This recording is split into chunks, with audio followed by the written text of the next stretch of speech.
রূপসা নদীর তীরে ছিল সবুজ শ্যামলে ঘেরা ছোট্ট একটি ঘন বন। সেই বনে ছিল অনেক পাখির বসবাস। সেই বনেরই এক কোণে মাথা উঁচু করে দাঁড়িয়ে ছিল এক বিশাল পেঁপে গাছ। আহা, আজ চারিদিকের পরিবেশটাও তো ভীষণ সুন্দর। আকাশে দেখছি রংধনু উঠেছে। ইস, আমার যদি ডানা থাকতো তাহলে তোমাদের মতো আকাশের ডানা মেলে উড়ে বেড়াতাম। তোমার তো ডানা নেই, আর থাকবেই বা কি করে? তুমি তো একটা গাছ, তুমি তো কোনোদিনও উড়তেই পারবে না। উড়তে পারবো না তাতে কি, নাচতে তো পারবো। আহা কি আনন্দ আকাশে বাতাসে, আহা কি আনন্দ আকাশে বাতাসে। আমার খুব ভালো লেগেছে জানো পেঁপে গাছ, তোমার ডালে বসে এভাবে দোল খেতে আমার খুবই ভালো লাগে। মনে হয় সারা জীবন তোমার ডালে বসেই দোল খাই। তাহলে থেকে যাও, আমি তো না করব না। পাখিদের সাথে সময় কাটাতে আমার খুবই ভালো লাগে, খুব আনন্দ পাই জানো। আনন্দ পাও? তাহলে চলো তোমাকে একটা গান শোনাই। আজ মন চেয়েছে আমি হারিয়ে যাব, হারিয়ে যাব আমি তোমার সাথে।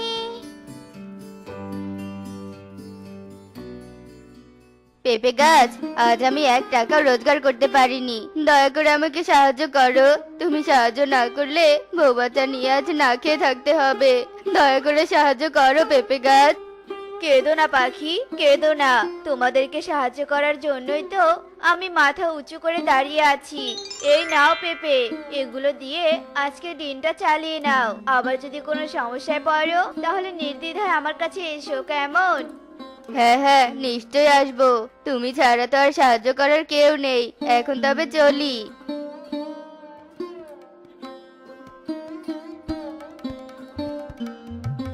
পেঁপে গাছ, পেঁপে গাছ, আমি বড্ড বিপদে পড়েছি। কি করব কিছুই বুঝে উঠতে পারছি না। শান্ত হও পাখি, শান্ত হও, আর কেঁদো না। আমাকে সবটা খুলে বলো তো, কি বিপদে পড়েছো তুমি? আমার মেয়ের শরীরে বড় বড় ফোসকা পড়েছে, আর ব্যথায় মেয়েটা কাতরাচ্ছে। ডাক্তার বাবুর কাছে মেয়েটাকে নিয়ে গিয়েছিলাম, কিন্তু ফি দিতে পারিনি জন্য ডাক্তার বাবু আমার মেয়েটার চিকিৎসা করলো না, তাড়িয়ে দিল আমাকে। এদিকে টাকার অভাবে মেয়েটার ওষুধও কিনতে পারিনি। আহারে, কেঁদো না তুমি, কেঁদো না। ডাক্তার ফিরিয়ে দিয়েছে তাতে কি, আমি তোমাকে ফিরিয়ে দিব না। এই নাও, এই পাকা পেঁপেটা নিয়ে যাও, আর পেঁপেটা রস করে তোমার মেয়েকে 3 বেলা খাইয়ে দিবে। দেখবে তোমার মেয়ে একদম সুস্থ হয়ে যাবে। তোমাকে অনেক ধন্যবাদ পেঁপে গাছ, তোমার এই ঋণ আমি কখনো শোধ দিতে পারবো না গো। শোধ দিতে হবেও না। এবার বেশি কথা না বলে তাড়াতাড়ি যাও মেয়ের কাছে। এভাবে পেঁপে গাছের প্রতিটি সকাল শুরু হতো পাখিদের সাহায্য সহযোগিতা করে। পাখিদের সাহায্য করে যেন পেঁপে গাছ মহা আনন্দে মেতে ওঠে। ইস, গাছের গোড়ায় কতটা আগাছা জন্মেছে। টুনি তো প্রতিদিন পরিষ্কার করে দিত। টুনি সেই যে বাচ্চাদের নিয়ে বাপের বাড়িতে গেছে, আজও আসার নাম নেই। কবে যে আসবে টুনি? ধুর তারি, এত গরম আর ভালোই লাগে না। আহ পাখি, এটা তুমি কি করলে? আমাকে এভাবে ব্যথা দিলে কেন? এভাবে ডাল ভেঙে দিলে, আমার যে ভীষণ ব্যথা লাগছে। আহ আসলে আমার অনেক গরম লাগছে, তাই পাতা ছিঁড়ে একটু হাওয়া খাচ্ছি। তোমার হাওয়া দরকার আমাকে বলতে, আমি আমার শরীর দুলিয়ে তোমাকে হাওয়া দিতাম। আহা, এই চুপ কর তো। সামান্য একটা পাতা ছিঁড়েছিস জন্য এত ঘ্যান ঘ্যান প্যান প্যান করছিস কেন? হ্যাঁ, তুই তো নিজেই বলেছিস তুই আমাদেরকে সব সময় তোর পাতা ফল ডালপালা দিয়ে সাহায্য করবি, তাহলে এখন কেন ফরফর করছিস? হ্যাঁ, সাহায্য করি জন্য এত কষ্ট দিবে? যাকে শোনো না, আমার গোড়ার আগাছাগুলো একটু পরিষ্কার করে দিবে? বড্ড চুলকাচ্ছে শরীরটা, দাও না গো একটু পরিষ্কার করে। না না, পারবো না, আমি ওসব আগাছা টাগাছা পরিষ্কার করতে পারবো না। আমার খুব গরম লাগছে। ও বাবা, যাই একটু ঠান্ডা জলে শরীরটা ভিজিয়ে আসি।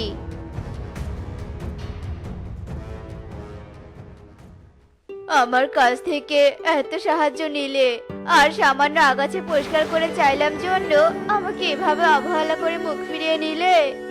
পেঁপে গাছ, কি খবর গো? এই দেখো আমি এসে গেছি। আরে তুমি এভাবে কাঁদছো কেন গো? কি হয়েছে তোমার? আসলে তেমন কিছু না, ওই যে কালু কাক। শয়তান কাক তোমাকে এভাবে বলেছে, এভাবে অবহেলা করেছে? তুমি ওর কথায় কষ্ট পেও না গো। দেখো একদিন ওই কাক ওর শাস্তি ঠিকই পেয়ে যাবে। তুমি একদম ভেবো না। আমি তোমার সব আগাছা এক্ষুনি পরিষ্কার করে দিচ্ছি। এখন তুমি মজা করে পায়েস খাও তো। বাপের বাড়ি থেকে পায়েস এনেছি। নাও নাও, হা করো তো, খাও খাও। টুনি পেঁপে গাছকে যত্ন করে পায়েস খাইয়ে দেয়। এরপর পেঁপে গাছের চারপাশের আগাছাগুলো ভালোভাবে পরিষ্কার করে দেয়। সত্যি টুনি পাখি, তুমি অনেক ভালো গো। কত যত্ন করলে আমার। আগাছার জন্য শরীরটা ভারী হয়ে চুলকাচ্ছিল, আর এখন অনেক আরাম লাগছে গো। তোমাকে অনেক ধন্যবাদ। আহা, এর জন্য আবার ধন্যবাদ দেওয়ার কি আছে? তুমি তো আমাদের কত উপকার করো, সাহায্য করো, আর তোমার জন্য এতটুকু করতে পারবো না? একদম ধন্যবাদ দিবে না। আচ্ছা আচ্ছা, ঠিক আছে। এবার বলো তো, বাপের বাড়িতে এতদিন কি কি করলে? গল্প বলো তো শুনি। হায় হায়, এই কি ঝড় শুরু হলো আমাদের বনে। আমাদের ঘরগুলো যে সব উড়ে গেছে। এবার আমরা কোথায় আশ্রয় নেব? ছানাগুলোকে কিভাবে এই ঝড়ের কবল থেকে রক্ষা করব? শোনো সবাই, এখন বনের কোনো গাছই আমাদের আশ্রয়ের জন্য নিরাপদ নয়। এখন একটা গাছই আমাদের আশ্রয়ের জন্য নিরাপদ। চলো আমরা ওখানেই যাই।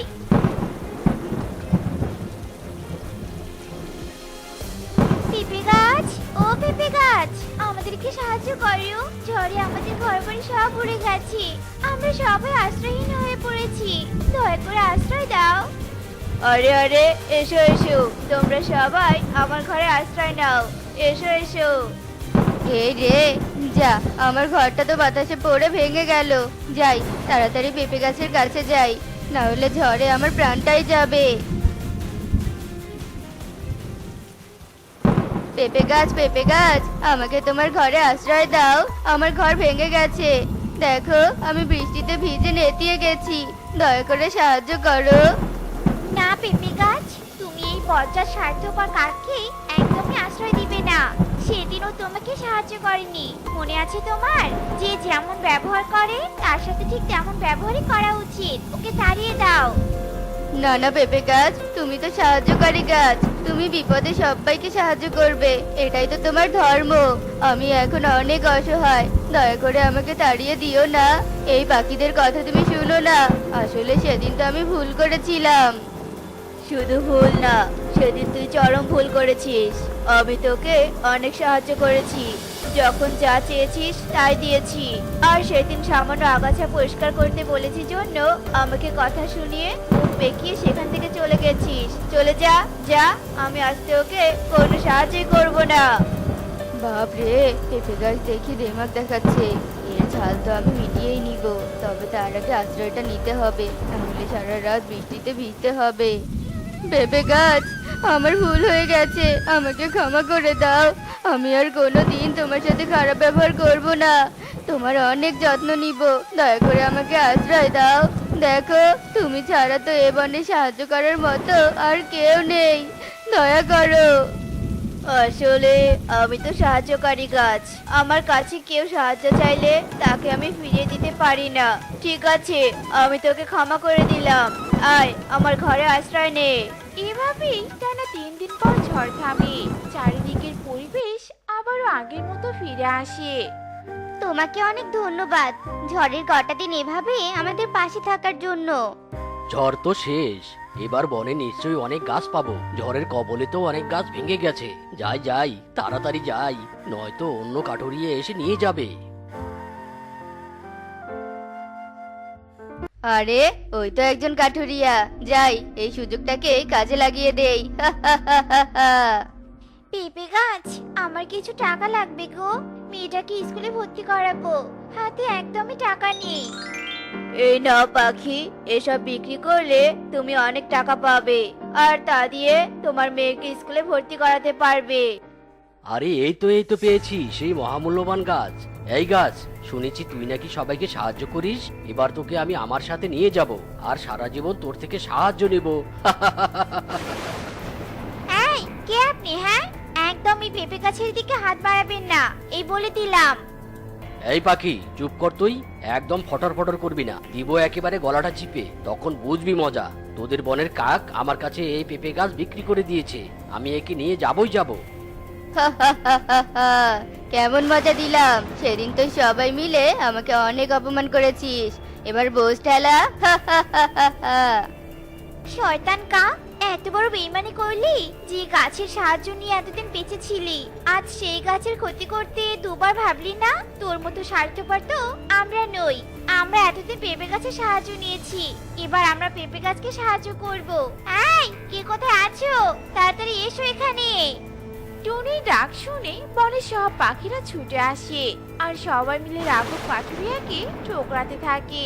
কাঠুরিয়া ভয় পেয়ে সেখান থেকে দৌড়ে পালায়। ওরে বাবা রে, কালু রে কালু, পালা রে পালা, সব পাখিরা যে কেঁপেছে। ওরে বাবা, তোমাদেরকে অনেক ধন্যবাদ পাখি, তোমরা আজ আমার জীবন বাঁচালে। ধন্যবাদ নয়, আমরা তো শুধু উপকারের উপকার স্বীকার করছি, এটা তো আমাদের কর্তব্য। আমরা এভাবেই একে অন্যকে সাহায্য করে সবার পাশে থাকবো। মা মুন্নি, আমাকে একটু পানি দিয়ে যা তো মা, খুব পিপাসা পেয়েছে। মা, তুমি দেখছো না আমি রূপচর্চা করছি? একটু টুনিকে বললে কি হয়, না হলে নিজে নিয়ে খাও। মা রে, আমি যে উঠতে পারছি না, টুনি তো রান্না করছে, তুই পানি দিয়ে গেলে কি হয় রে? একটু কাজ করিস না, সব তো টুনি করে। ইস মা, কানের কাছে ঘ্যান ঘ্যান করো না তো। টুনি কাজ করবে না তো কে করবে শুনি? আমি কাজ করলে তো আমার সৌন্দর্য নষ্ট হয়ে যাবে। আর টুনি দেখতে তো এমনিতেই অনেক কালো, ও কাজ করলে কি এমন হবে বলো তো? মুন্নি যখন এসব বলছিল, মিনু আর টুনির মনটা একটু খারাপ হয়ে যায়। আসলে মুন্নি আর টুনি যমজ বোন। মুন্নি দেখতে অনেক সুন্দর, কিন্তু তার ছিল অনেক অহংকার। অন্যদিকে টুনি কালো হলেও তার মন ভীষণ ভালো ছিল। মুন্নি যখন তার মাকে পানি এনে দিচ্ছিল না, টুনি নিজেই এনে দেয়। মা, এই নাও পানি। মা, তুমি দেখছো না দিদি রূপচর্চা করছে? তোমার কিছু লাগলে আমাকে বলবে। মা রে, তুই বাড়িতে কাজ করিস, আবার অন্যের বাসায় কাজ করে এনে আমাদের খাওয়াচ্ছিস, আর মনি তোর বড় বোন হয়েও সারাদিন রূপচর্চা নিয়ে পড়ে থাকে। কি যে করবো এই মেয়েটাকে নিয়ে। মুন্নি দিদি, এই মুন্নি দিদি, তাড়াতাড়ি আয়, বাজার যেতে হবে। কি বললি? আমি যাব তোর সাথে বাজারে? নিজের চেহারাটা একবার দেখেছিস? তোর সাথে গেলে তো সবাই আমাকে কালো পেতনির বোন বলবে। দে বাজারের ব্যাগটা আমাকে দে, আমি একাই গিয়ে বাজার করে আসব। আর 200 টাকা বেশি করে দিস তো, আমার মেকআপ শেষ হয়ে গিয়েছে, মেকআপ আনতে হবে। বোনের এইসব কথা শুনে টুনির ভীষণ মন খারাপ হয়। টুনি কিছু না বলে মনিকে বাজার করা আর মেকআপ কেনার টাকা দেয়। তারপর টুনি কাকুলির বাসায় কাজ করতে চলে যায়। রেনু, ও রেনু, আমার জন্য চা নিয়ে আসো তাড়াতাড়ি। বনের পাখিদের নালিশ শুনতে শুনতে আমার আর শান্তিতে থাকা হচ্ছে না। কেন যে মরুল হতে গিয়েছিলাম। এই নাও তোমার চা। কি হয়েছে হ্যাঁ? এভাবে ভাষা চিৎকার করছো কেন? টোনা যে ঘুমিয়েছে, ঘুম ভাঙলে যে আমাদের আর রক্ষে নেই। সে কি বাবা, তোমরা এত সকালে চিৎকার চেঁচামেচি কেন করছো? তোমাদের জন্য কি শান্তিতে একটু ঘুমাতেও পারবো না নাকি? দূর, আর থাকবোই না এ বাড়িতে। এই কথা বলে টোনা রাগ করে বাড়ি থেকে চলে যায়। টোনা বাগানের পাশে নদীর ধারে বসেছিল, আর একটি সাপ টোনার দিকে এগোচ্ছিল। তখনই টুনি সেই পথ দিয়ে বাসা যাচ্ছিল। সাপ দেখে সে চিৎকার করে ওঠে। সাপ, সাপ, এই যে তাড়াতাড়ি সরে যান, সাপ আপনার পিছনে। টুনির চিৎকার শুনে টোনা পিছনে তাকায় আর দেখে সাপ তার পিছনে। এ দেখে টোনা উড়ে সেখান থেকে টুনির কাছে আসে। উহ বাবা, আজ তোমার জন্য জোর বাঁচা বেঁচে গেলাম। তোমাকে অনেক ধন্যবাদ, কিন্তু তোমাকে তো চিনতে পারলাম না। কে তুমি? আমি হলাম টুনি, এই বনের শেষ দিকে আমার বাসা। আমি কাকুলি দিদির বাড়িতে কাজ করি। কাজ শেষে এই পথ দিয়েই বাড়িতে যাচ্ছিলাম, কিন্তু এই গভীর জঙ্গলে নদীর পাড়ে কি করছেন আপনি? এই জায়গাটা তো বেশি ভালো না, যে কোনো সময় বিপদ হতে পারে। আপনি বাইরে চলে যান, এখানে থাকা ঠিক হবে না। ও আচ্ছা, তুমি আমাকে চেনো না অথচ আমাকে নিয়ে এত ভাবছো? টুনি, তোমাকে আমার খুব ভালো লেগেছে, তুমি কি আমার বন্ধু হবে? বন্ধু? কিন্তু আমি তো অনেক কালো, আমার কোনো বন্ধু নেই, আমার সাথে কেউ মেশে না। আপনি কেনই বা আমাকে বন্ধু বানাতে যাবেন? আপনি আমার সাথে মস্করা করছেন, তাই না? না টুনি, আমি তোমার সাথে মশকরা করছি না। তুমি সত্যি ভীষণ ভালো। তুমি কালো হয়েছো তাতে কি হয়েছে? আজ থেকে আমরা বন্ধু। তুমি রোজ আমার সাথে দেখা করবে, ঠিক আছে? এ কি, টুনি কালো হলেও ও এত সুন্দর ছেলের সাথে বন্ধুত্ব করলো কি করে? আর এ তো মোরলের ছেলে, কত ধন সম্পত্তি ওদের।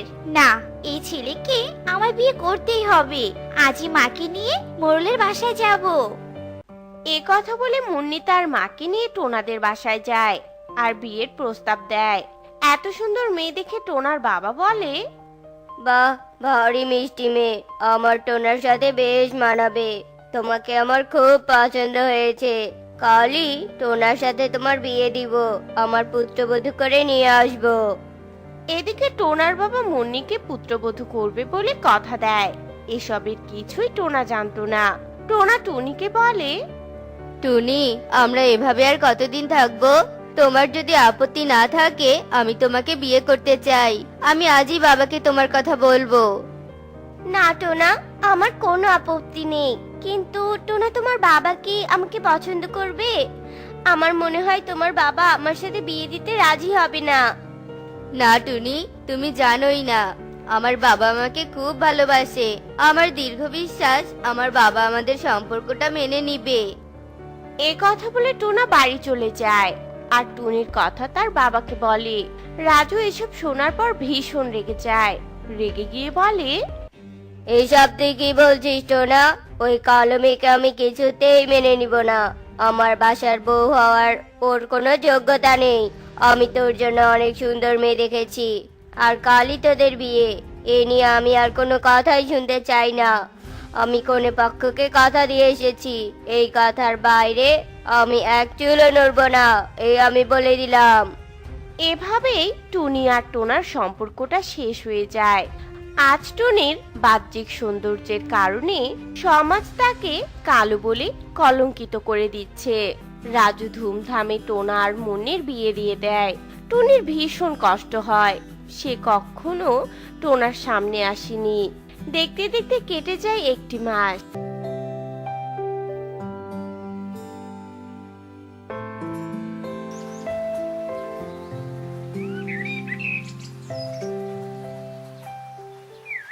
এদিকে হঠাৎ টোনার এক ছোঁয়াছুঁয়ি রোগ হয়। টোনার পুরো শরীর যেন কালো দাগে ভরে ওঠে। এ নিয়ে রাজু ভীষণ চিন্তায় পড়ে যায়।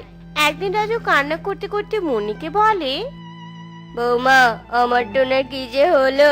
এখন একমাত্র তুমিই পারো টোনার সেবা যত্ন করে তাকে সুস্থ করে তুলতে। বৌমা, তুমি ওর পাশে থাকবে, আমার ছেলেকে দেখে রাখবে বৌমা। কি বলছেন বাবা? টোনার সেবা করতে গিয়ে আমি আমার সৌন্দর্য নষ্ট করব নাকি? ওই ব্যাধি যদি আমারও হয়? না বাবা না, আমি আজই আমার বাবার বাসায় চলে যাব। আপনি আপনার ছেলের দেখাশোনা করুন। মুন্নির এতই রূপের অহংকার যে স্বামীর দিকে মুখ না ফিরিয়ে চলে যায়। এদিকে টোনা অসুস্থতায় কাতরাতে থাকে। আহ, আহ, আমি আর সহ্য করতে পারছি না, আমাকে বাঁচাও বাবা। বাবা, মরে যাচ্ছি, আমি মরে যাচ্ছি, আমার কাজে চলে যাচ্ছে। হায় হায় হায় হায় রে, আমার ছেলের কি হয়েছে? আমার ছেলেকে আমি কি করে ভালো করব? আমার ছেলেকে কে বাঁচাতে পারবে? যে করেই হোক আমার ছেলেকে বাঁচাতেই হবে। আমি বরং লাউ বাবাকে খবর দেই। এরপর তান্ত্রিক লাউ বাবাকে খবর পাঠানো হয়। তান্ত্রিক লাউ বাবার মোরলের বাড়িতে আসে আর টোনাকে দেখে টোনার এমন করুণ দশা দেখে বলে, সে কি রে, তোর ছেলের যে করুণ দশা, এর যে মহা অভিশাপ লেগেছে। তোর ছেলেকে শিগগিরই অন্য বনে পাঠাতে হবে। অভিশাপ? কিসের অভিশাপ? আপনি যে করেই হোক আমার ছেলেকে বাঁচান লাউ বাবা, আমার ছেলেকে বাঁচান। শোন, আমি তোর ছেলেকে বাঁচাতে পারবো না। এই ব্যাধি যে ছোঁয়াছে, শুধু একমাত্র ওকে যে ভালোবেসে সেবা করবে তবে ও সুস্থ হবে। তোরা এক মেয়ের সাথে অবিচার করেছিস। শুধু যে মুখে বললে অভিশাপ লাগবে তা না, সেই মেয়ের চোখের জলের অভিশাপ লেগেছে তোর ছেলেকে। এ কথা বলে তান্ত্রিক লাউ বাবা সেখান থেকে চলে যায়। রাজু মহা বিপদে পড়ে। আর কোনো উপায় না পেয়ে রাজু বনে ঢেরা পিটিয়ে ঘোষণা দেয়। সবাই আমার কথা মন দিয়ে শোনো। আমার ছেলের এক কঠিন রোগ হয়েছে। যে আমার ছেলের সেবা করবে আর আমার ছেলেকে সুস্থ করতে পারবে, সে যা চাইবে আমি তাকে তাই দিব। শোনো, সবাই মন দিয়ে শোনো। এদিকে রাজু পুরো বনে এই ঘোষণা দেয়, কিন্তু কেউ টোনার সেবা করার জন্য রাজি হয় না। এদিকে টুনি এসব শুনতে পায়। এ কি, আমার টোনার কি হয়েছে? না, আমি আমার টোনার কিচ্ছু হতে দিব না। আমি যাব টোনার সেবা করতে। মোড়ল মশাই, মোড়ল মশাই, বাসায় আছেন? কে কে কে ডাকছো? কে তুমি? আমাকে ডাকছো কেন? মোড়ল মশাই, আমি টুনি। আমি টোনার সেবা করার জন্য রাজি। আমাদের বনবাসে পাঠানোর ব্যবস্থা করুন। এরপর টুনি আর টোনাকে নিয়ে বনবাসে চলে যাওয়া হয়, কিন্তু সেই বনে কেউ টোনাদের আশ্রয় দিচ্ছিল না। টুনি হাঁটতে হাঁটতে এক ঈগলের বাড়িতে যায়। বাড়িতে কেউ আছেন? আমাদের একটু এই বনে থাকার আশ্রয় দিন। এই কে রে, কে রে তোরা? হ্যাঁ, আমরা এই বনে ঠিকমতো থাকতে পারি না। খাবারের সংকট পড়েছে। দূর হ আমাদের বন থেকে। তোর সাথের জন তো দেখছি অসুস্থ। একে এখানে নিয়ে এসে আমাদের মারতে চাস নাকি? যাবি নাকি ঘাট ধাক্কা দিয়ে বের করে দিব? এরপর টুনি টোনাকে নিয়ে চলে যায়। যেতে যেতে টুনি এক গভীর জঙ্গলে পৌঁছায়। সেখানে অনেক কচু গাছ, থাকার মতো কোনো স্থান নেই। এরপর টুনি সেই বড় বড় কচুর পাতা দিয়ে ঘর তৈরি করে। সেখানেই টোনার সেবা নিতে থাকে। টোনা, তুমি কোনো চিন্তা করো না। আমি তোমাকে সুস্থ করে তুলবো টোনা। টুনি, আমি তোমাকে অনেক কষ্ট দিয়েছি, তার ফল আমি এখন হাড়ে হাড়ে পাচ্ছি। তুমি আমাকে ক্ষমা করে দিও টুনি। না টোনা, তুমি এভাবে বলো না। তুমি শুয়ে থাকো, আমি দেখি কোনো খাবারের ব্যবস্থা করতে পারি কিনা। এরপর টুনি বনের সব জায়গায় খাবার খোঁজে, কিন্তু কোথাও কোনো খাবার পায় না। সেই বনে খাবারের সংকট ছিল।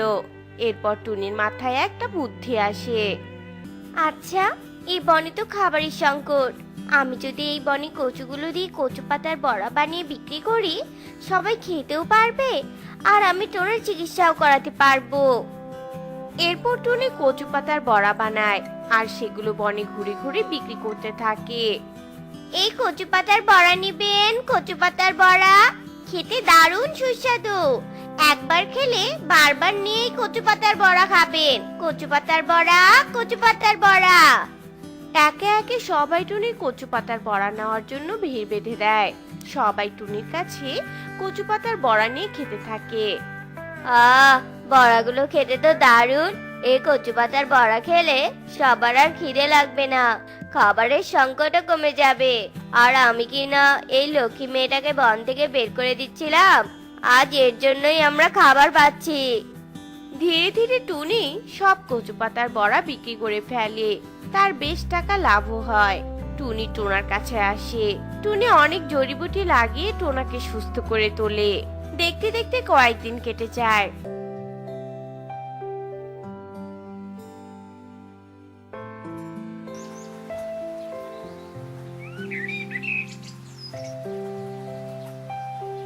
টোনা এখন পুরোপুরি সুস্থ। টোনা, তুমি এখন সুস্থ হয়ে গেছো। চলো আমরা আমাদের বনে ফিরে যাই। না টুনি, আমি ওই বনে ফিরবো না। ও বনে গেলে যে আমরা আলাদা হয়ে যাব। আমি তোমাকে আর হারাতে চাই না টুনি। না টোনা, এ হতে পারে না। আমাদের ফিরতেই হবে। তোমার বাবা যে তোমার জন্য অপেক্ষা করছে। আমাদের আজকেই ফিরতে হবে। বাবা টোনা, তুই সুস্থ হয়েছিস বাবা? আয় বাবা, আমার বুকে আয়। এরপর মোড়ল রাজু ছেলেকে ফিরে পাওয়ার আনন্দে মেতে ওঠে। তখনই সেখানে মুন্নি আসে। ওগো, তুমি সুস্থ হয়েছো? আমি ফিরে এসেছি গো। জানো, আমি তোমার জন্য কত প্রার্থনা করেছি। আমার প্রার্থনার সৃষ্টিকর্তা তোমাকে সুস্থ করে তুলেছে। চুপ করো মুন্নি, আমার সামনে তুমি আর একটা কথাও বলো না। তোমার মতো এত লোভী আর অহংকারী মেয়ে আমি আর আগে একটাও দেখিনি। প্রকৃত বন্ধু তো টুনি, যে আমার পাশে ছিল। বাবা, আমি তোমার কথায় বাধ্য হয়ে মুন্নিকে বিয়ে করেছি। ওই স্বার্থপর মেয়ের সাথে আমি আর থাকতে পারবো না। তুমি এক্ষুনি ওকে আমাদের বাসা থেকে বের করে দাও। আমি টুনিকে বিয়ে করব। হ্যাঁ রে বাবা, আমি তোর কথা না শুনে বড্ড ভুল করেছিলাম। আসলে শারীরিক সৌন্দর্যের চেয়ে মনের সৌন্দর্যই আসল। আমি টুনির সাথেই তোর বিয়ে দিব। মুন্নি শোনো, তোমার রূপ দিয়ে কি করবে? যদি তোমার মন সুন্দর না হয় চলে যাও আমার বাড়ি থেকে। এরপর মুন্নি সেখান থেকে চলে যায়। টোনা টুনির বিয়ে হয়। এক বনে রাজু টোনা আর তার মেয়ে টুনি বাস করত।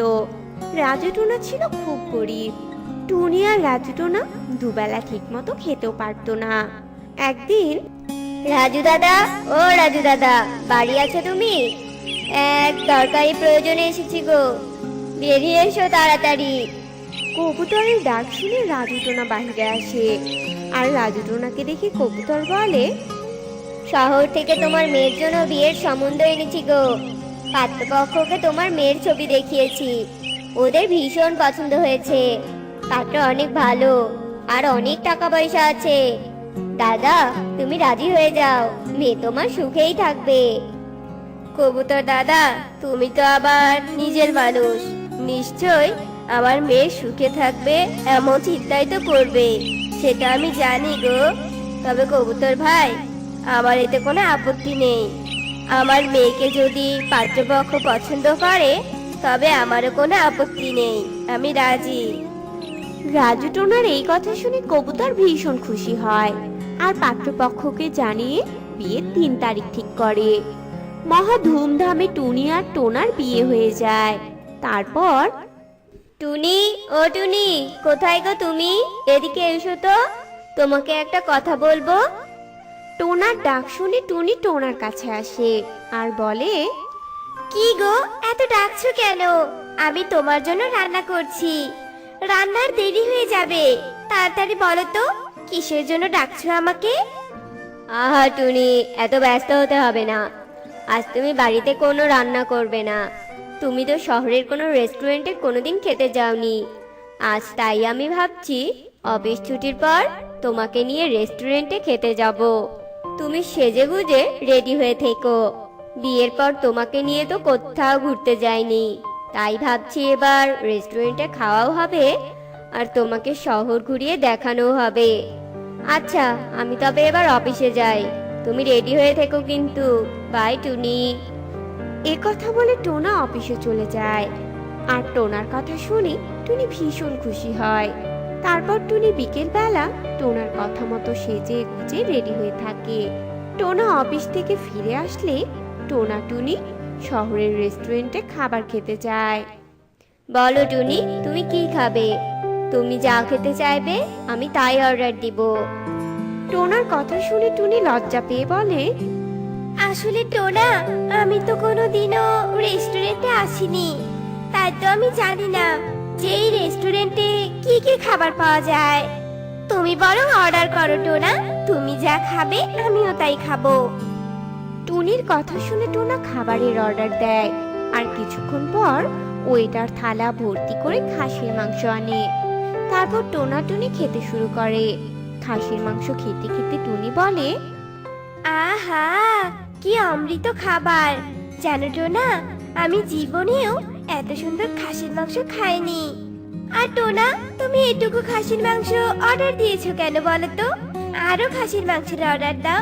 আজ এই রেস্টুরেন্টের সব খাসির মাংস আমি খেয়ে নিব। আমার যে অনেক ভালো লাগছে টোনা। টুনির কথা শুনে টোনা আরো খাসির মাংসের অর্ডার দেয়। আর টুনির খাসির মাংস খেতে এতই ভালো লাগে যে সে রাক্ষসের মতো খেতে থাকে। এক হাত দিয়ে খেতে খেতে 2 হাত দিয়ে খাওয়া শুরু করে দেয়। তা দেখে রেস্টুরেন্টে খেতে আসে অন্য পাখিরা হাসাহাসি করতে থাকে। টুনির কাণ্ড দেখে টোনা বলে, একে টুনি, এভাবে খাচ্ছ কেন? ধীরে ধীরে খাও, সবাই দেখছে তো। তুমি কি আমার মান সম্মান কিছুই রাখবে না? সবাই কিভাবে তাকাচ্ছে, আজ আমার সব মান সম্মান চলে গেল। কিন্তু টুনি টোনার কোনো কথাই শোনে না। সে রাক্ষসের মতো খাসির মাংস খেতেই থাকে। তারপর টুনির খাওয়া হয়ে গেলে তারা দুজন বাড়ি ফিরে আসে। ওগো টোনা, তুমি আমাকে আজ কি খাওয়ালে গো? আমি তো শুধু আমার চোখের সামনে খাসির মাংসই দেখতে পাচ্ছি। আজ অফিস থেকে ফেরার সময় তুমি আমার জন্য 5 কেজি খাসির মাংস কিনে আনবে, বুঝলে? আমার মনে হচ্ছে খাসির মাংস না খেলে আমি বুঝি দম বন্ধ হয়ে মারা যাব গো। তুমি নিয়ে আসবে কিন্তু। টুনির এমন কথা শুনে টোনা বিরক্ত হয়ে বলে, দেখো টুনি, এটা কিন্তু এবার বাড়াবাড়ি হয়ে যাচ্ছে। অত খাসির মাংস খাওয়া একদম ভালো নয়। এত মাংস খেলে যে তোমার ক্ষতি হবে। উফ টোনা, তুমি এত বেশি বোঝো কেন? হ্যাঁ, বেশি কথা বলো না তো। আমি তোমাকে খাসির মাংস আনতে বলেছি, তার মানে তুমি আনবেই, বুঝলে? টুনির কথা শুনে টোনা অফিসে চলে যায়। এইদিকে টুনি মনে মনে বলে, উফ, টোনা সেই বিকেল বেলা বাড়িতে ফিরবে। এতক্ষণ আমি খাসির মাংস না খেয়ে কিভাবে থাকবো? আমাকে তো খাসির মাংস খেতেই হবে। ইস, বড্ড মাথা ব্যথা করছে। খাসির মাংস না খাওয়া পর্যন্ত আমার মাথা ব্যথাটা বোধহয় সারবেই না, বুঝেছি। যাই, রাস্তায় দেখি কোনো খাসির মাংসের দোকান পাই কিনা। এই কথা বলে টুনি বাড়ি থেকে বেরিয়ে যায়। আর রাস্তায় দেখে এক দোকানদার খাসির মাংসের তরকারি বিক্রি করছে। টুনি দোকানদারের কাছে গিয়ে দোকানদারকে বলে, দোকানদার দাদা, ও দোকানদার দাদা, আমাকে তোমার দোকানে যত খাসির মাংস রান্না করছো সব প্যাকেট করে দাও তো। সব দিবে কিন্তু। টুনির কথা শুনে দোকানদার সব খাসির মাংস প্যাকেট করে দেয়। আর টুনি সেগুলো কিনে নিয়ে বাড়ি চলে আসে আর বসে বসে খাবার খেতে থাকে। তারপর বিকেলবেলা টোনা টুনির জন্য খাসির মাংস আনে। তা দেখে টুনি বলে, মাংস এনেছে আমার জন্য? দাও দাও, তাড়াতাড়ি দাও। খাসির মাংস না খেতে পারলে যে আজ রাতে আমার ঘুম হবে না গো। শোনো টুনি, তুমি এতগুলো মাংস একেবারে খেও না। কিছু মাংস ফ্রিজে রেখে দাও, অন্যদিন খাবে। টুনি, তুমি একটু নিজের শরীরের প্রতি খেয়াল রাখো, বুঝলে? টোনা যখন এসব কথা বলছিল, টুনি টোনার কথায় কান্না দিয়ে টোনার হাত থেকে মাংসের প্যাকেট কেড়ে নিয়ে সেখানেই বসে খেতে থাকে। তারপর খাওয়া হয়ে গেলে এক তৃপ্তির ঢেকুর তোলে। টুনি টোনাকে বলে, আহা, এতক্ষণ পরে আমার খাসির মাংস খাওয়া তৃপ্তি হলো। খাসির মাংস না খেলে যে আমার এক মুহূর্ত ভালো লাগে না টোনা। সারাদিন শুধু মাংস খাই খাই খাই করো। এদিকে আমাদের বিয়ের যে কত দিন হয়ে গেল, তোমার কোনো হুঁশ আছে টুনি? আমাদের এখনো কোনো সন্তান হয়নি। তোমার তো এদিকে কোনো খেয়ালই নেই। আমাদের সন্তান না হলে আমি কি করব টোনা? আর তুমি খবরদার আমার খাসির মাংস নিয়ে কোনো খোঁটা দিবে না, বুঝেছো? আমি খাসির মাংস খেতেই থাকবো, আরো বেশি বেশি করে খাবো। দেখি কে আমার খাসির মাংস খাওয়াটা আটকায়। এই কথা বলে টুনি দেমাগ দেখিয়ে ঘরের মধ্যে চলে যায়। আর টোনা টুনির এমন ব্যবহারে প্রচন্ড কষ্ট পায়। এভাবেই টুনি প্রতিদিন খাসির মাংস খাওয়ার পরিমাণ বাড়তেই থাকে। আর এভাবেই দিন কেটে যেত।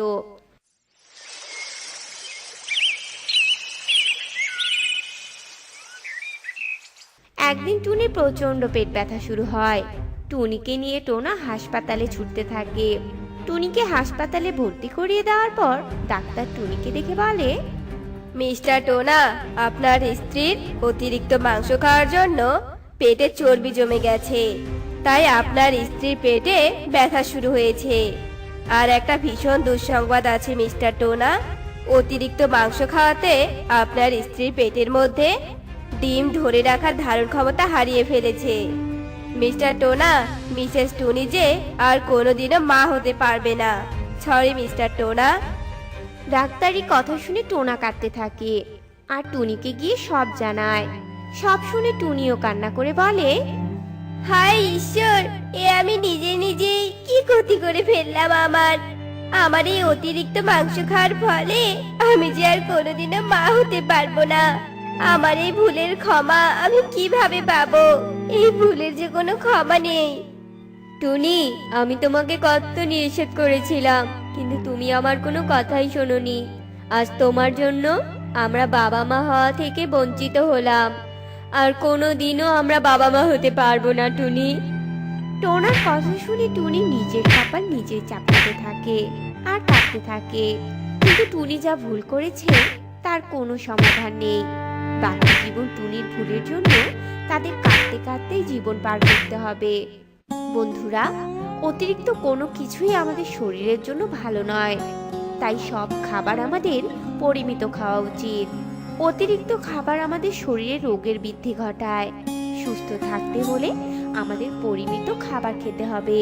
শুনুন শুনুন শুনুন, আজ অমাবস্যার রাত। আজ এই অমাবস্যার রাতে যদি কেউ ঘর থেকে বাইরে বের হয় তাহলে তার অনেক বড় ধরনের ক্ষতি হয়ে যেতে পারে।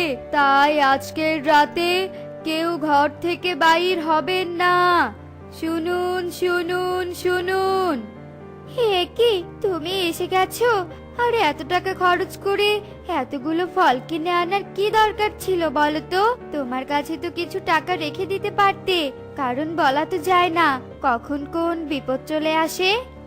এইসব নিয়ে তোমাকে এত ভাবতে হবে না।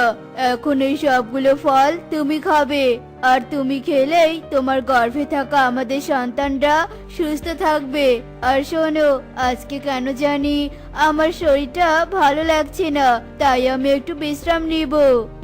এরপর টোনা বিশ্রাম নিতে চলে যায় আর টুনি ফল খেতে থাকে। এরপর দেখতে দেখতে রাত হয়ে যায়।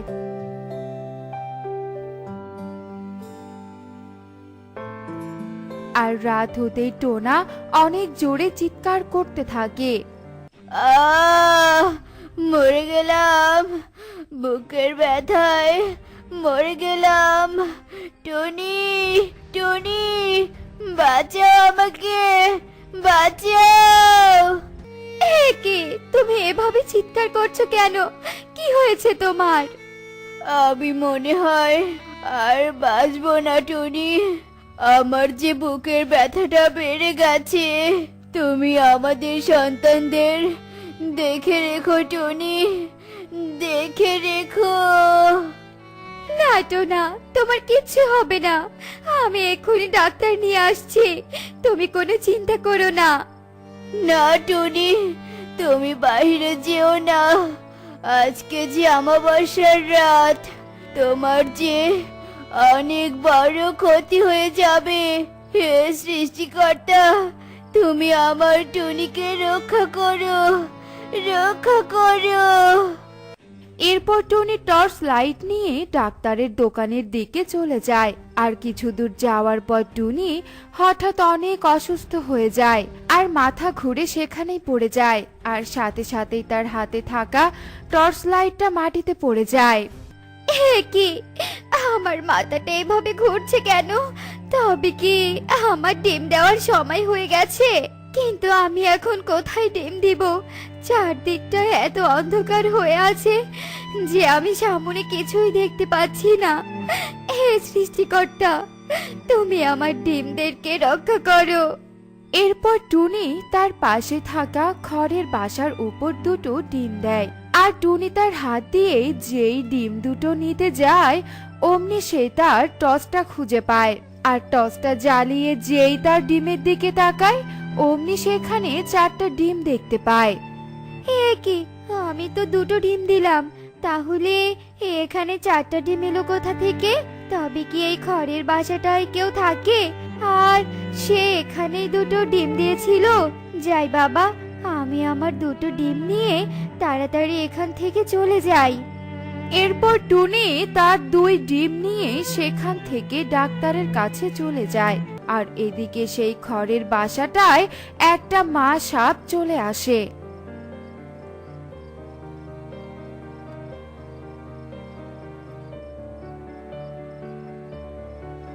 শোনো টুনি, আমি টোনাকে ইনজেকশন দিয়ে দিয়েছি, তাই টোনাকে নিয়ে আর কোনো ভয় নেই।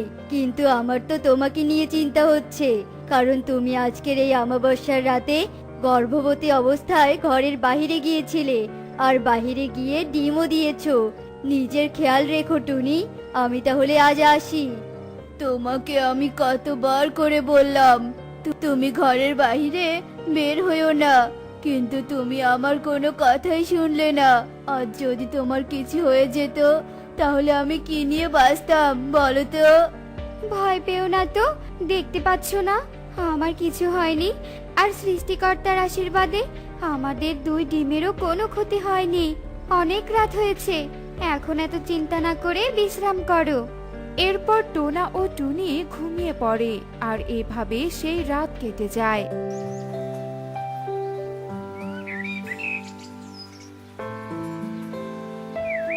ওগো, আমাদের সন্তান এখন এই ডিম থেকে বাইরে বের হয়ে আসবে। আমার যে সন্তানের মুখ দেখার জন্য বুকটা ছটফট করছে গো। টোনার মুখ থেকে কথা শেষ হতে না হতেই ডিম ভেঙে 2টো সাপ ছানা বের হয়ে আসে। আর 2 ডিম থেকে 2 সাপ ছানা বের হতে দেখে টোনা ও টুনি অনেক ভয় পেয়ে যায়। এ কি সর্বনাশ হলো! আমার 2 ডিম থেকে কি না 2টো সাপছানা বের হয়ে এলো। এখন আমি এই পোড়া মুখ কাকে দেখাবো? আমি সেদিনই বুঝতে পেরেছিলাম যে আমাবাসার রাতে বাইরে বের হলে নিশ্চয় তোমার কোনো ক্ষতি হবে। এখন হলো তো, আমাদের এত বড় সর্বনাশটা হলো তো। বাবা, আমাদের খুব খিদে পেয়েছে, এখন আমাদেরকে গাভীর দুধ খেতে চাও। টুনি, আয় টুনি, আজকে কেন জানি গাভীর দুধ নিতে যাসনি, তাই আমি নিজেই চলে এলাম। ওরে বাবা রে, সাপ!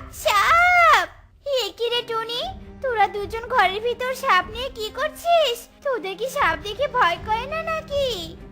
এরপর টুনি সুখীকে তার সাথে ঘটে যাওয়া সব কথা খুলে বলে। তুই আমাবাসের রাতে ঘর থেকে বাইরে যাওয়াটা একেবারে ভুল করে ফেলেছিস রে টুনি। তা এখন তুই তোদের এই সাপ কন্যাদের কি করবি? বনের কেউ দেখলে তো তোদের এই সাপ কন্যাদের মেরে ফেলবে। না, এ হতে পারে না। ওরা আমার সাপকন্যা হলেও যে আমি ওদের মা, আর মা হয়ে নিজের সন্তানদের মৃত্যু দেখব কি করে বলো তো? আমি আমার সাপ সন্তানদের ঘরের ভেতর লুকিয়ে রেখে বড় করব। হ্যাঁ টুনি, তুমি ঠিক কথাই বলেছো। আর সুখী দিদি, আমাদের সাপকন্যাদের কথা তুমি যেন আর কাউকে বলো না। এরপর সুখী টুনিকে 1 বালতি দুধ দিয়ে চলে যায়। আর টোনা ও টুনি তাদের সাপকন্যাদেরকে গাভীর দুধ খেতে দেয়। অন্যদিকে সুখী টুনির সাপকন্যাদের কথা মোড়ল বাবুকে গিয়ে বলে দেয়।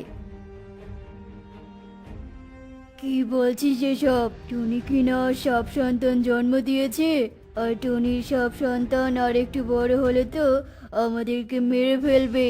না, এ হতে দেওয়া যাবে না। কালু, এই কালু! জি কর্তা বাবু। এক্ষুনি একটা লাঠি নিয়ে গিয়ে টুনির 2 সাপকন্যাকে মেরে ফেল। এরপর কালু মোড়ল বাবুর কথা মতো টুনির বাড়িতে চলে যায় আর টুনিকে গিয়ে সব কথা খুলে বলে।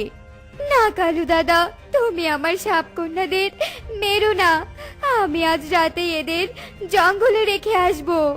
ঠিক আছে, তবে যদি শুনি তুই আমাকে মিথ্যে কথা বলেছিস, তবে ওদের সাথে তোদেরও প্রাণ যাবে। এরপর দেখতে দেখতে রাত হয়ে যায়।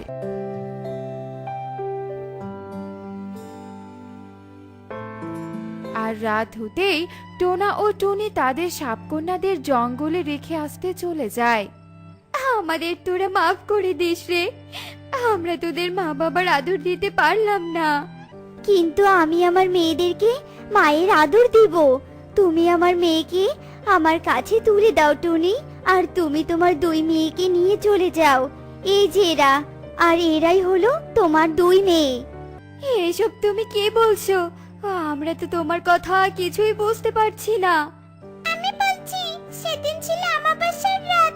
সেই দিনে তুমি মাসাপের বাসায় মাথা ঘুরে পড়ে গিয়েছিলে, আর সেই দিনই মাসাপের বাসায় ডিম দিয়েছিলে। কিন্তু তুমি তোমার নিজের ডিম না নিয়ে মাসাপের ডিম নিয়ে চলে গিয়েছিলে। কিন্তু তুমি এসব জানলে কিভাবে? কারণ আমি হলাম মাসাপের জাদুকরি বিড়াল। আমি অন্যের ঘটে যাওয়া অতীত বলে দিতে পারি। যেদিন মাসাপের 2 ডিম থেকে 2 পাখিছানা বের হয়, সেদিন মাসাপ অবাক হয়ে যায়। আর আমি নিজের জাদুবিদ্যার সাহায্যে মাসাপকে আসল রহস্য টুনি, আর আমার এই জাদুকরি বিড়ালটাই আজ আমাকে আমার সন্তানকে ফিরিয়ে দিয়েছে। শুধু তোমার নয়, তোমার এই জাদুকরি বিড়ালের জন্যই আমরা আমাদের 2 মেয়েকে ফিরে পেলাম। তোমাকে অনেক ধন্যবাদ জাদুকরি বিড়াল। এরপর মা সাপ তার 2 সাপকন্যাকে নিয়ে জঙ্গলের ভেতরে চলে যায়, আর টোনা ও টুনি তাদের 2 মেয়েকে নিয়ে তাদের বাড়িতে চলে যায়। আমার ছেলে এভাবে আমাকে ছেড়ে কোথাও যেতে পারে না, কোথাও না। মহারাজ, আপনি কাঁদবেন না। আর রাজকুমারের মনে হয়তো অনেক কষ্ট ছিল, যার কারণে নিজে একাই বিষ পান করে আত্মহত্যা করেছে। আমার ছেলে কিছুতেই এ কাজ করতে পারে না। আর যে যাই বলুক না কেন, আমি তো জানি আমার সন্তানের মনে কোনো দুঃখ ছিল না, আর ও ইচ্ছে করে কখনো বিষ পান করতে পারে না। মহারাজ, আপনি শান্ত হন। এখন আমাদের রাজকুমারকে যে তার শেষ কীর্তিটুকু করাতে হবে। ঠিক আছে, তোমরা সবাই মিলে আমার রাজকুমারকে নিয়ে যাও। রাজার কথা মতো সবাই রাজকুমারকে নিয়ে শ্মশানে চলে যায়। আর রাজকুমারের শেষ কার্যটুকু শেষ করে। এদিকে প্রাসাদের রাজা আর রানী সন্তান হারানোর শোকে প্রাসাদের এক কোণে বসে থাকে। এমন সময় টুনি রাজা আর রানীর কাছে আসে। মার্জনা করবেন মহারাজ, আপনি আমাকে অত্যন্ত স্নেহ করেন, তার কারণেই আমি আর না এসে থাকতে পারলাম না। এসেছো তাতে আমি অনেক খুশি হয়েছি, কিন্তু আমার থেকেও বেশি যে খুশি হতো সে তো আর নেই। কাঁদবেন না মহারাজ, কাঁদবেন না। এবার আমাকে বলুন তো, রাজকুমার ইচ্ছে করে বিষ পান করেছিলেন নাকি কোনো পোকামাকড়ের মাধ্যমে বিষ তার শরীরে প্রবেশ করেছে? রাজকুমার একা একা বিষ খেতে পারে না, আর তার শরীরে বিষাক্ত কোনো পোকামাকড় কামড়ের চিহ্নও নেই। তাহলে কি কেউ খাবারের সাথে বিষ মিশিয়ে রাজকুমারকে খাইয়ে দিয়েছে? সেটাও সম্ভব নয়, কারণ রাজকুমার যে সেদিন নির্জলা উপবাস ছিল। যদি সে নিজেও বিষ পান না করে আর অন্য কেউ না করায়, পোকামাকড়ও কামড় না দেয়, তাহলে বিষটা শরীরে প্রবেশ করলো কি করে? এখানে তো দেখছি বিষ রহস্য লুকিয়ে আছে। রাজকুমার, তুই আমাকে এত রহস্যের মাঝে রেখে কেন চলে গেলি? টুনি, এখন যদি আমি আমার সন্তানের হত্যাকারীকে খুঁজে বের করে তাকে শাস্তি দিতে না পারি, তাহলে যে আমার রাজকুমার আত্মা শান্তি পাবে না। মহারাজ, আপনি রানীমাকে নিয়ে খাবার খেয়ে একটু বিশ্রাম নিন, ততক্ষণে আমি একটু বাড়ি গিয়ে ভেবে দেখি কি করা যায়। আচ্ছা, ঠিক আছে।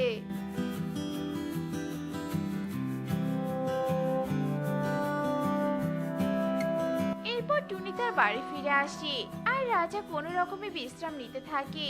এদিকে দেখতে দেখতে দিন পেরিয়ে রাত নেমে আসে, আর টুনি নিজের ঘরে পায়চারি করতে থাকে আর বলতে থাকে, একটা পাখি কখনোই একা একা মরতে পারে না, আর মরলেও সেটা রাজকুমারের দ্বারা কখনোই সম্ভব না, কারণ রাজকুমার অনেক বুদ্ধিমান আর সাহসী একজন পাখি ছিলেন।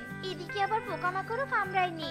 উফ, আমি তো কিছুতেই এই রহস্য উদ্ঘাটন করতে পারছি না। টুনি মুখে বিরক্তির ছায়া নিয়ে এদিক সেদিক পায়চারি করতে থাকে, আর তারপর হঠাৎ বলে ওঠে, আমাকে আবার রাজকুমারের ঘরটা ঘুরে দেখতে হবে। টুনি আর কোনো কিছু না ভেবে প্রাসাদে চলে যায়।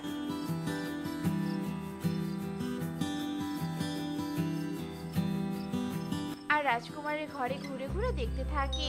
এদিকে রাজকুমার গাছ প্রিয় ছিল, তাই তার ঘরে নানা প্রকার ফুলের গাছে ভরপুর ছিল।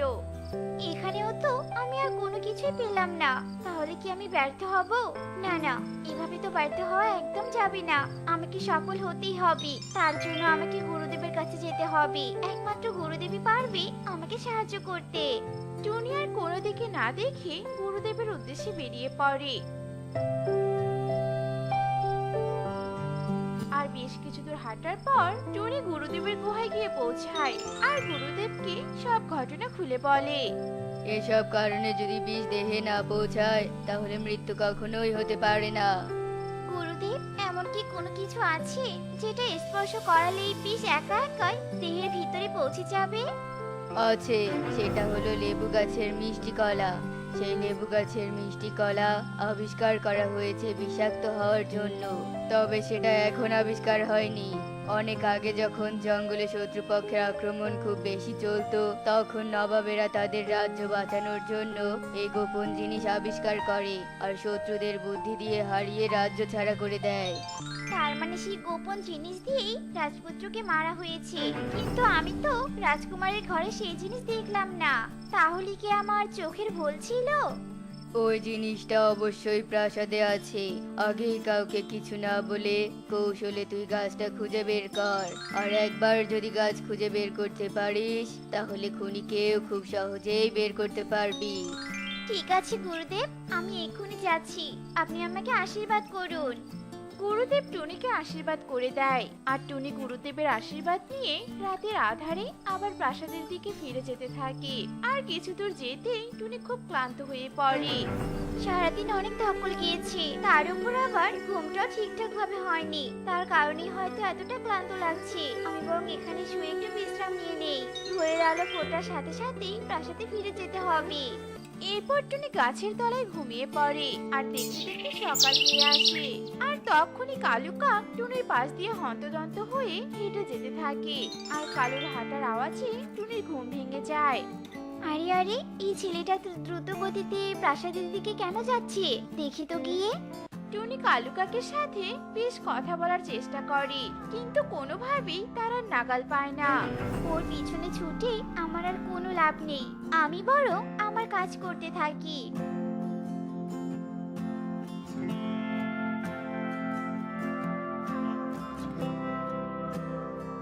এরপর টুনি প্রাসাদ ঘুরে লেবু গাছের মিষ্টি কলা খুঁজতে থাকে।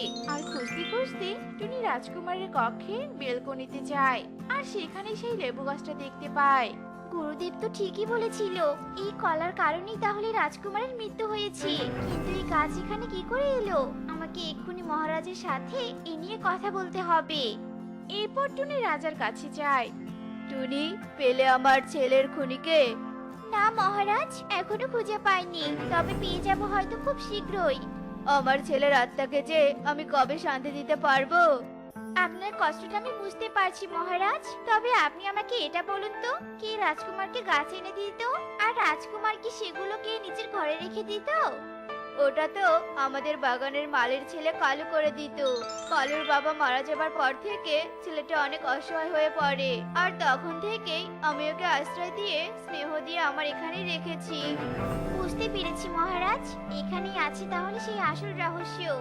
কি সেই রহস্য? খুব তাড়াতাড়ি দেখতে পারবেন মহারাজ।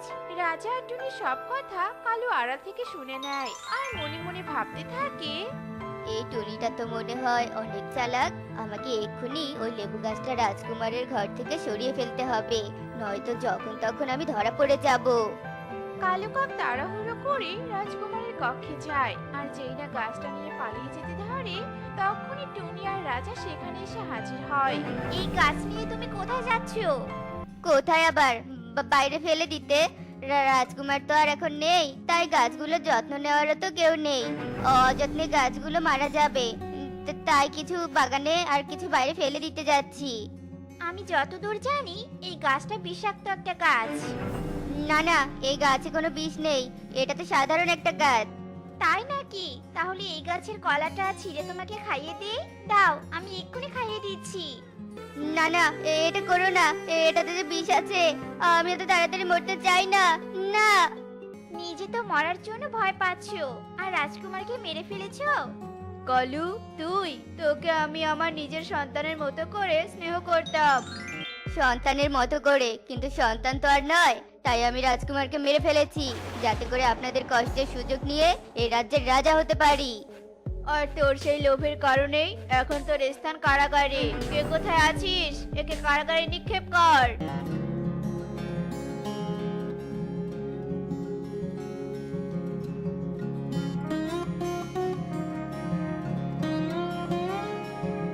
এখন আমার ছেলের আত্মার শান্তি হলো। তোমাকে অনেক ধন্যবাদ টুনি। ধন্যবাদ দিয়ে আমাকে ছোট করবেন না মহারাজ।